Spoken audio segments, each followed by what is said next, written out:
Hi and welcome back to Queen City Law's YouTube channel. I'm Josie and today we're going to go through the process of using your Kiwisaver to buy a house. Please like and subscribe to our YouTube channel as it lets us know that you want to see more. Firstly, are you eligible? To be able to use your Kiwisaver towards your first home purchase, you need to have contributed to your Kiwisaver for at least 3 years. You need to buy property or land within New Zealand. You can't have made a first home withdrawal before. You need to intend to live in the home or on the land that you're purchasing, keeping in mind that your Kiwisaver can only go towards the land purchase, not towards the build. You haven't owned a home or land before in both New Zealand and overseas. However, previous homeowners may still be eligible. Kāinga Ora can determine if you may still be eligible. All of the information can be found on their website.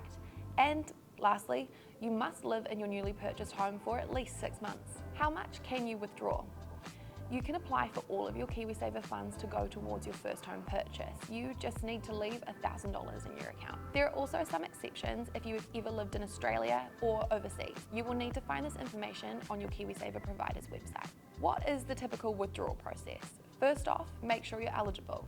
Next, go to your Kiwisaver provider's website and there will be forms available for you to complete. Typically, your lawyer will then send off your signed forms along with the signed sale and purchase agreement, your certified ID, proof of address, and your IAD number. Each Kiwisaver provider process is slightly different in regards to timeframes, so we do recommend researching and preparing in advance for what you might need to do.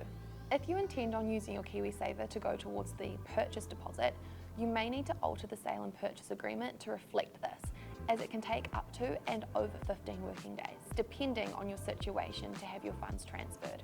You want the agreement to state the deposit is payable upon going unconditional, not on signing the agreement, and that the funds will be paid to your lawyer's trust account. Once again, we strongly recommend not leaving the application process to the last minute. If there are delays in processing or the information provided is incorrect, it can slow down the process, and if you don't get your funds before settlement, then it will either delay the settlement and you will need to pay penalty interests, you will default on the contract and have to pay the vendor damages, or you will need to cover the shortfall yourself, and you won't get access again to your Kiwisaver funds until you're 65. If you need assistance purchasing your first home and using your Kiwisaver, please get in touch. This is something we're doing every day here at Queen City Law, so we are sure we can get your purchase over the line. Thanks for watching.